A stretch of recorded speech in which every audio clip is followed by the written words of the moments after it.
पीछे मुड़े। उनके सामने राजा शेर खड़े थे। तुम दोनों की साजिश अब खत्म हो चुकी है। मैंने सब कुछ जान लिया है।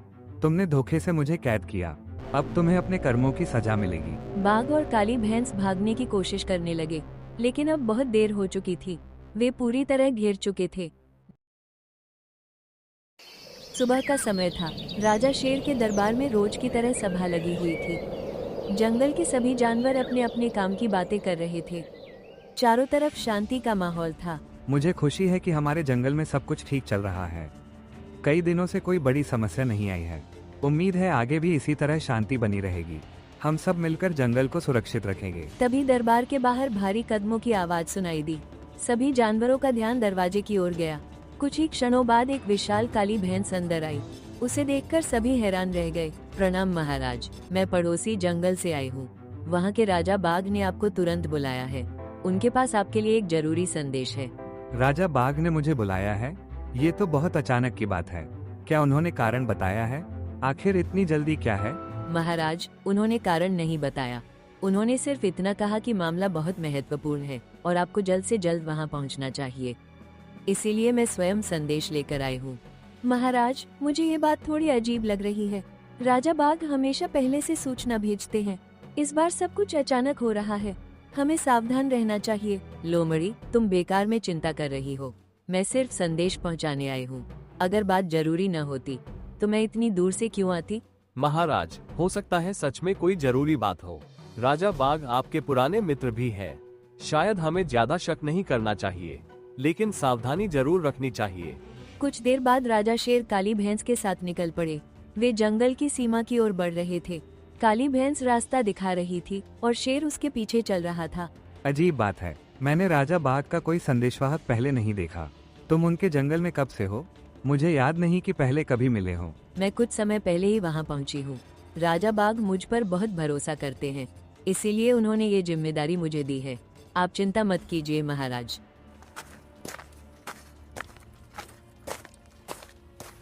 दोनों धीरे धीरे जंगल की सीमा के पास पहुंच गए। आसपास का इलाका सुनसान था।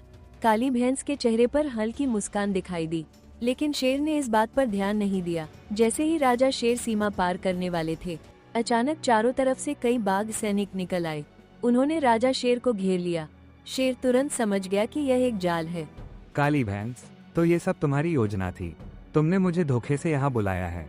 मैंने तुम पर भरोसा किया था। बिल्कुल महाराज, और यही आपकी सबसे बड़ी गलती थी। अब आप कैदी बन चुके हैं और जल्द ही आपका जंगल भी मेरा होगा। अगली सुबह पूरे जंगल में एक बड़ी सभा बुलाई गई। सभी जानवर यह जानना चाहते थे कि राजा शेर कहाँ है। दरबार में बेचैनी और चिंता का माहौल था। तभी काली भैंस आगे बढ़कर खड़ी हो गई। जंगल वासियों, घबराने की कोई जरूरत नहीं है। राजा शेर एक महत्वपूर्ण काम से दूसरे जंगल गए हैं। जाने से पहले उन्होंने मुझे जंगल की जिम्मेदारी सौंपी है। अब कुछ समय तक मैं ही इस जंगल को संभालूंगी। महाराज शेर ने सच में ऐसा कहा था? उन्होंने हमें इसके बारे में कुछ नहीं बताया। ये बात थोड़ी अचानक लग रही है, लेकिन अगर उन्होंने कहा है तो हमें मानना होगा।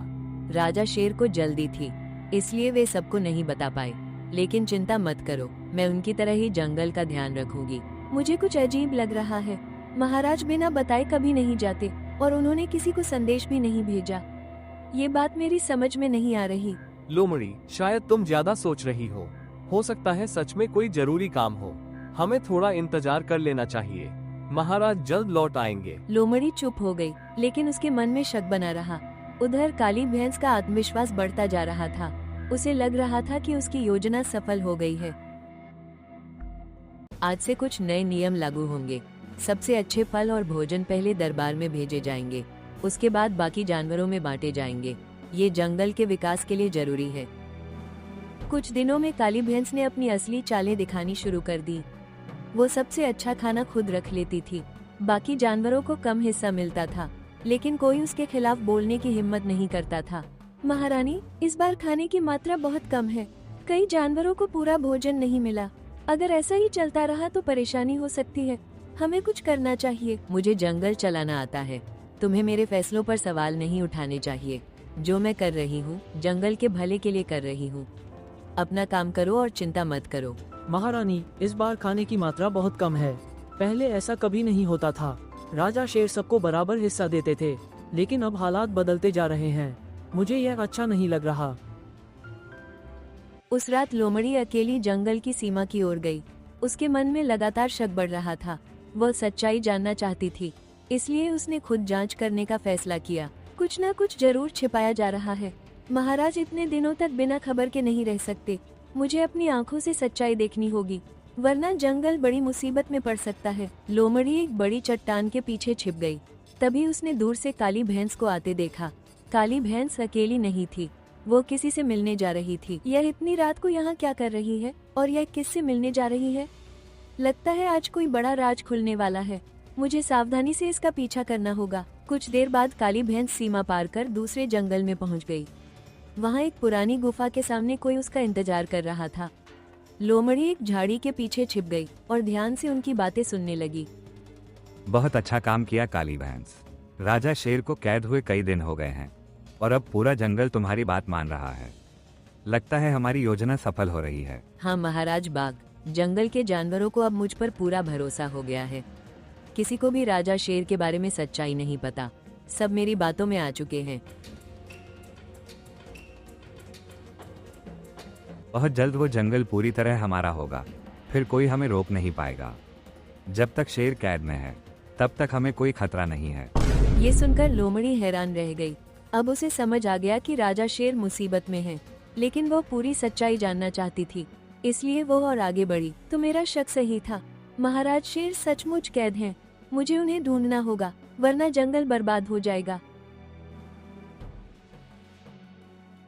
कुछ दूर जाने पर लोमड़ी को एक पुरानी पत्थर की जेल दिखाई दी। वहाँ बाघ के सैनिक पहरा दे रहे थे। जेल के अंदर एक परिचित चेहरा दिखाई दिया। वो राजा शेर थे। महाराज, क्या आप सचमुच यहाँ कैद हैं? पूरा जंगल आपकी राह देख रहा है। हमें लगा था आप किसी काम से गए हैं। लोमड़ी, मुझे धोखे से यहाँ लाया गया था। काली भैंस और बाघ ने मिलकर यह साजिश रची है। वे हमारे जंगल पर कब्जा करना चाहते हैं। हमें जल्दी कुछ करना होगा। महाराज घबराइए मत, मैं आपको यहाँ से निकालने का रास्ता ढूंढूंगी, लेकिन हमें बहुत समझदारी से काम लेना होगा, वरना वे सतर्क हो जाएंगे। लोमड़ी ने जेल के आसपास का इलाका ध्यान से देखा। उसे एक पुराना पिछला रास्ता दिखाई दिया। वहीं से अंदर आने जाने का गुप्त मार्ग था। तभी उसके दिमाग में एक योजना आई। महाराज, मैं कल रात वापस आऊंगी। मैं पहले जंगल जाकर सब तैयारियां करूंगी, फिर सही समय पर आपको यहाँ से छुड़ाऊंगी। इसके बाद हम उन्हें रंगे हाथों पकड़ेंगे। तुम बहुत बहादुर हो लोमड़ी। अगर तुम न होती तो शायद कोई सच्चाई नहीं जान पाता। अब जंगल की उम्मीद तुम पर है, सावधान रहना। लोमड़ी चुपचाप वहाँ से लौट गई। अब उसके पास पूरी सच्चाई थी। उसे सिर्फ सही समय का इंतजार था, ताकि काली भैंस और बाघ को उनकी सजा मिल सके। अगली रात लोमड़ी अपनी योजना के अनुसार वापस जेल पहुंची। उसे पिछला गुप्त रास्ता याद था जो उसने पहले देखा था।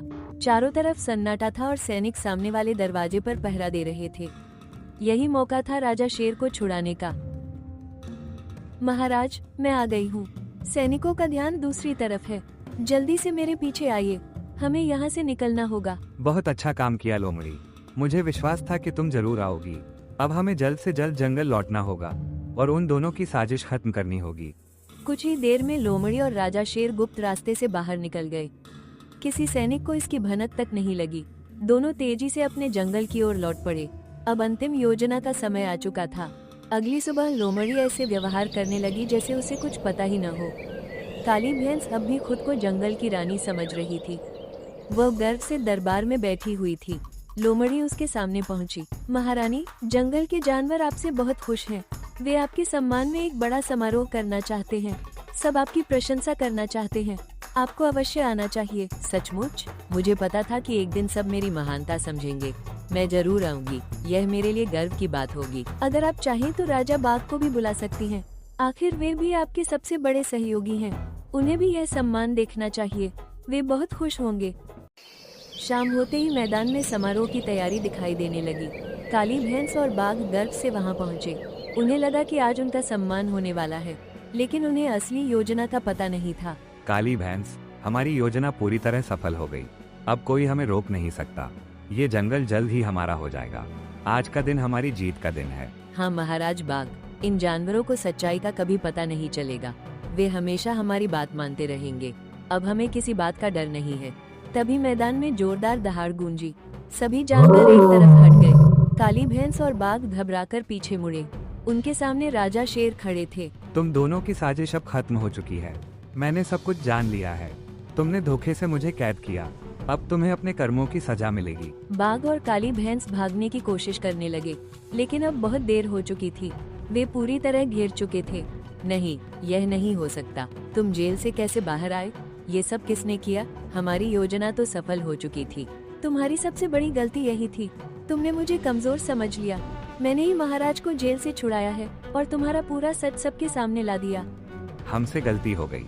हमें ऐसा नहीं करना चाहिए था। हमें एक मौका दे दो। हम दोबारा ऐसा नहीं करेंगे। जब तुम मुझे कैद कर रहे थे, तब तुम्हें अपनी गलती याद नहीं आई थी। धोखे और लालच का यही परिणाम होता है। अब फैसला जंगल करेगा। तुम दोनों ने पूरे जंगल को धोखा दिया। तुम्हारी वजह से हम सब परेशान हुए।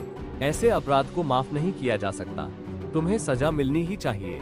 आज से तुम दोनों को जेल में डाल दिया जाएगा, ताकि फिर कभी किसी जंगल को नुकसान न पहुंचा सको। यही तुम्हारी सजा है और यही न्याय है। बाघ और काली भैंस को सैनिक पकड़कर जेल ले गए। सभी जानवर खुशी से झूम उठे। आखिरकार उनका असली राजा वापस आ गया था। जंगल में फिर से शांति लौट आई। याद रखो, धोखे से हासिल किया गया राज ज्यादा दिन नहीं टिकता। सच्चाई देर से सही, लेकिन सामने जरूर आती है, और जो दूसरों के लिए गड्ढा खोदता है, एक दिन खुद उसी में गिरता है।